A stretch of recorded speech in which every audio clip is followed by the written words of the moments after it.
अस्सलाम वालेकुम नाज़रीन। अमेरिका और इजराइल ये समझ रहे थे कि वो ईरान को घुटनों पर ले आएंगे, ईरान को तन्हा कर देंगे और पूरी मुकावमत को तोड़ देंगे। लेकिन आज जो तस्वीरें सामने आ रही है वो कुछ और ही कहानी बयान कर रही है। एक तरफ उत्तरी इजराइल में हिजबुल्लाह के ड्रोन हमले हैं, दूसरी तरफ ईरान के नए रहबर मुस्तफा खामेनी का बेहद सख्त पैगाम है। फिर आईआरजीसी का साफ बयान कि सीज फायर के दौरान ईरान ने किसी खाड़ी मुल्क पर हमला नहीं किया है। और अब यमन के रहनुमा अब्दुल मलिक अल हूती का कहना कि सिर्फ सीज फायर का ऐलान ही ईरान और मुकावमत की बड़ी जीत है। दोस्तों, सवाल यह है कि आखिर जमीन पर हो क्या रहा है, कौन जीत रहा है, कौन हार रहा है और क्यों पूरी दुनिया की नजर अब पश्चिम एशिया पर टिकी हुई है। दोस्तों, सबसे पहले बात करते हैं उस हमले की जिसने उत्तरी इजराइल में हड़कंप मचा रखा है। दोस्तों, हिजबुल्लाह ने दावा किया है कि उसने उत्तरी इजराइल के यार इलाके में मौजूद एक फौजी मरकज पर कई ड्रोन हमले किए। बताया यह जा रहा है कि यह वही इलाका है जो लेबनान की सरहद के करीब पड़ता है। इजरायली मीडिया भी यह माना कि लेबनान की तरफ से ड्रोन इजरायली फिजा में दाखिल हुए, सायरन बजे, लोगों को पनागाहों में भेजा गया और पूरे इलाके में अलर्ट लगा दिया गया। दोस्तों, यह हमला सिर्फ एक फौजी कार्रवाई नहीं है, यह एक पैगाम है। पैगाम यह कि लेबनान की मुकावमत अब भी मैदान में मौजूद है। इतने महीनों की बमबारी हमलों और दबाव के बावजूद हिजबुल्लाह पीछे नहीं हटा, बल्कि अब वो सीधे इजराइल के अंदर मौजूद फौजी ठिकानों को निशाना बनाने की कुव्वत रखता है। दोस्तों, यही वजह है कि आज इजराइल के सामने सबसे बड़ा खौफ सिर्फ गजा नहीं है, बल्कि उसका उत्तरी मोर्चा भी बन चुका है। दोस्तों, इस पूरी तस्वीर का दूसरा और शायद सबसे अहम हिस्सा है ईरान के नए रहबर आयतुल्लाह सैयद मुस्तफा खामेनी का पैगाम। उन्होंने साफ लहजे में कहा कि ईरान इस जंग में वाजे फतह यानी जीत हासिल कर रहा है। उन्होंने कहा कि जीत सिर्फ मिसाइलों और ड्रोन की वजह से नहीं आई है, बल्कि इसलिए आई है क्योंकि ईरान की आवाम सड़कों, मोहल्लों, मस्जिदों और मैदानों में खड़ी रही। मुस्तफा खामेनी ने साफ कहा कि अगर जंग में कुछ दिनों की खामोशी भी आ जाए, अगर सीज फायर हो जाए, अगर बातचीत शुरू हो जाए, तब भी लोगों के घरों में नहीं बैठना चाहिए, क्योंकि उनके मुताबिक असली ताकत सिर्फ फौज नहीं बल्कि आवाम की मौजूदगी है। दोस्तों, यह बयान बहुत बड़ा बयान है। इसका मतलब साफ है कि ईरान अब सिर्फ बंद कमरों की सियासत या सिर्फ फौजी जवाब पर भरोसा नहीं कर रहा। वो चाहता है कि पूरी आवाम इस लड़ाई को अपनी लड़ाई समझे।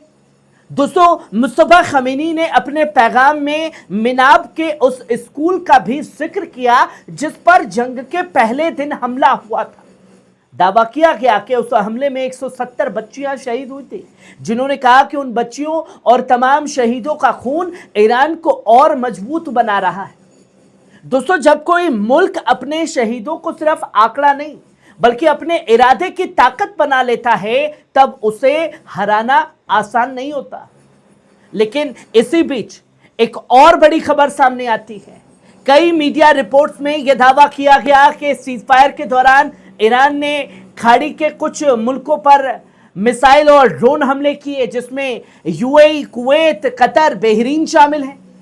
इसके बाद आईआरजीसी यानी इस्लामिक रिवोल्यूशनरी गार्ड कॉर्प्स ने बेहद साफ बयान जारी किया।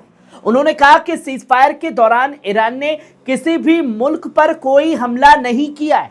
आईआरजीसी ने कहा कि अगर कहीं कोई हमला हुआ है तो उसके पीछे इजराइल या अमेरिका हो सकते हैं, क्योंकि ये दोनों ताकतें पहले भी ऐसी फर्जी हमले और साजिशें करते रहे हैं ताकि इलाके में फिर तनाव पैदा हो जाए। दोस्तों, आईआरजीसी ने यह भी कहा कि अगर ईरान किसी जगह हमला करेगा तो वो छुपेगा नहीं, वो खुलकर दुनिया के सामने कहेगा। यानी ईरान ये दिखाना चाहता है कि वो सीज फायर का एहतराम कर रहा है, लेकिन उसे यह भी डर है कहीं अमेरिका और इजराइल किसी नए बहाने से जंग को फिर से शुरू ना कर दे। दोस्तों और अब आइए इस पूरी तस्वीर के चौथे हिस्से को समझते हैं।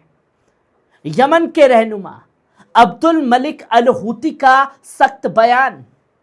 दोस्तों अब्दुल मलिक अल हूती ने कहा कि सिर्फ सीज फायर का ऐलान ही ईरान और पूरी मुकावमत की बड़ी जीत है। क्यों? क्योंकि अमेरिका और इजराइल इस जंग को बहुत आगे तक ले जाना चाहते थे। वो सिर्फ ईरान को नहीं बल्कि पूरे इलाके को बदलना चाहते थे। वो चाहते थे कि लेबनान, इराक, यमन, गजा, हर जगह मुकावमत पूरी तरीके से टूट जाए। लेकिन दोस्तों हुआ इसका बिल्कुल उल्टा। हिजबुल्लाह पहले से ज्यादा सक्रिय हो गया है, खतरनाक हो गया है। इराक की मुकावमत मैदान में उतर आई है।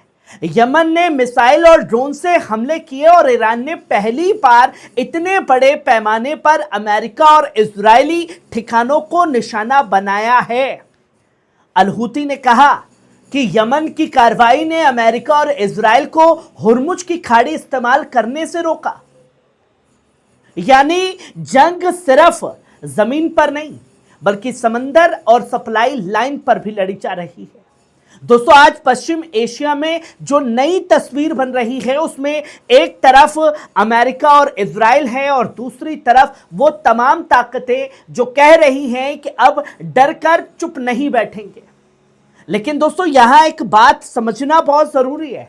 जंग सिर्फ बंदूक और मिसाइलों से नहीं जीती जाती, जंग नैरेटिव से भी जीती जाती है। अगर दुनिया को सिर्फ एक तरफ की कहानी सुनाई जाएगी, अगर हर बार सिर्फ अमेरिका और इजराइल की बात को सच मान लिया जाएगा, अगर हर हमले का इल्जाम बिना सबूत के ईरान या मुकावमत पर डाल दिया जाएगा तो फिर सच दब जाएगा। इसलिए आज ईरान, हिजबुल्लाह, यमन और दूसरी ताकतें सिर्फ मैदान में नहीं बल्कि मीडिया की जंग भी लड़ रही है। दोस्तों आज का सबसे बड़ा सवाल आखिरकार यही है, क्या ये सीज फायर वाकई जंग का अंत है या फिर ये सिर्फ एक नई और बड़ी लड़ाई से पहले की एक खामोशी है? क्योंकि जमीन पर हालात बता रहे हैं कि ना इजराइल पीछे हटने को तैयार है, ना अमेरिका अपनी सियासत बदल रहा है और ना ही मुकावमत अब खामोश रहने वाली है।